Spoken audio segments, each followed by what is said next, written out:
Alright guys, Argentina have just beaten Poland by 2 goals to 0. Don't know why I started there. I think I was about to say Mexico because I just watched the last 5 minutes of that game. But yeah, Argentina beat Poland. It was a pretty convincing win in the end. Poland barely troubled Argentina at all at any point in the game really.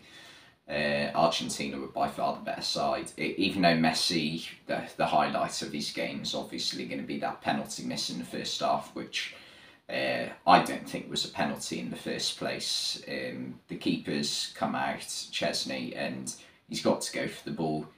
He's caught Messi in the face, and fair enough, I can understand why Messi has gone down. You know, that could potentially, hurt him a little bit. It was never going to hurt him that much, but for me, it's no different when two players go for a header and one hits the other one in the face with his head. So for me, nothing wrong with it really from Chesney. He's got to go for the ball. So yeah, Messi took the penalty. It wasn't a bad penalty. He didn't put it right in the corner, but he put quite a bit of power in it, and it was a really good save from Wojciech Szczesny to keep it 0-0 till half time. And Argentina had been the better side in the first half. They hadn't created loads of chances though. They were dominating, but just not really getting into many dangerous positions. They did cause a few problems, but nothing like an overload of issues for Poland to have to deal with. But the second half, they came out straight away, Alexis McAllister goal, and that's pretty much game over because Poland were really struggling to get any men forward whatsoever. And it wasn't the greatest goal McAllister's ever going to score. It was a bit of a, not a miss-hit, but like he didn't catch it very cleanly and it just sort of p-rolled into the bottom left corner. And yeah, but it was enough though, and it's the winner in the game, I guess, even though there was a second from Julian Alvarez, which was a much better goal, played into him by Enzo Fernandez, who, for me, has got to start from now on for Argentina. In fact, I think that this 11 is probably going to be Argentina's 11 for the next game, because it's their best performing 11 so far in the tournament. And yeah, it got played into Alvarez by Fernandez, and Alvarez takes a touch, gets it out of his feet and curls it into the top corner and makes it 2-0. And yeah, from that point, Argentina were never going to lose control of it, I don't think.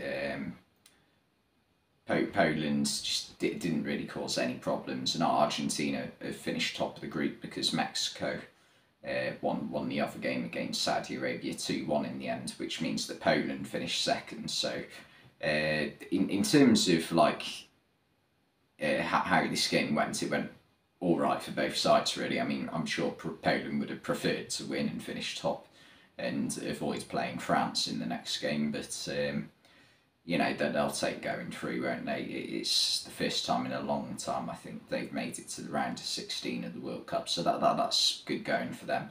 The game which won it for them was the game against Saudi Arabia, wasn't it? In the end, I think, and the fact that they managed to win by 2 goals in that game, not just by the one which Mexico did in the end.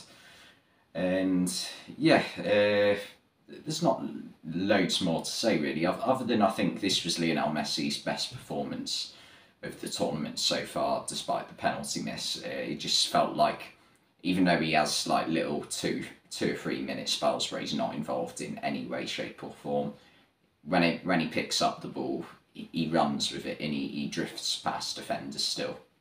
He hasn't lost that ability, and I don't think he's ever been a player who really is been constantly, at the heart of every single thing in every single game.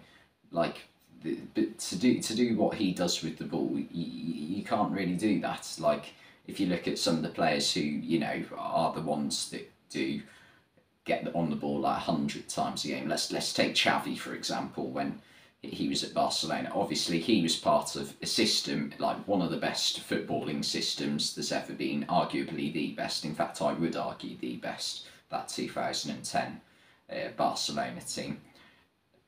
But he's never been a headline grabber, really. whereas or someone who was ever realistically going to be considered the best in the world, the very best. He's one of the best midfielders, central midfielders, I would argue, of all time.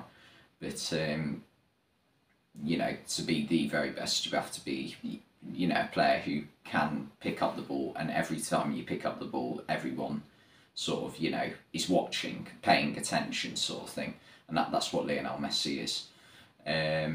But yeah, the changes to the starting 11 have definitely worked. Lautaro Martinez, he came on towards the end, and he didn't really do enough for me in the opening two games. In the first game against Saudi Arabia, I thought he scored. He had the ball in the back of the net twice, and both really good finishes. But he didn't time his run well enough on either goal.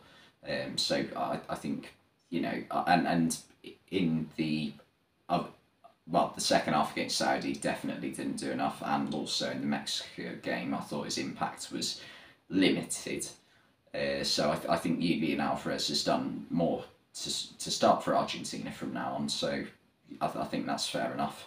Di Maria should definitely maintain his place. You just watch him, and he's definitely still at a very high level, so he has to be starting on the right. And McAllister has come in and done well. Same with Enzo Fernandez, so they both have to start. I still have questions over Rodrigo de Paul, but I think, you know, he's not a horrendous player. I think it's close between him and Leandro Paredes over who should be starting in that defensively minded defensive midfield spot, if that makes sense. But for Poland, I can't see any way they're going to beat France. It'll like take like a Robert Lewandowski masterclass, like having to score every single half chance he gets, and just pray that they can keep France out long enough. Because I mean, even though France lost Tunisia today, let's face it, that's not going to be anything like the team that France play in the knockout rounds of this tournament. But yeah, interesting game to watch. Argentina got the job done and they're through. It wasn't the most smoothest group stage Argentina have ever had, but they got the job done in the end. Anyway, thanks for watching this video, and I'll see you next time.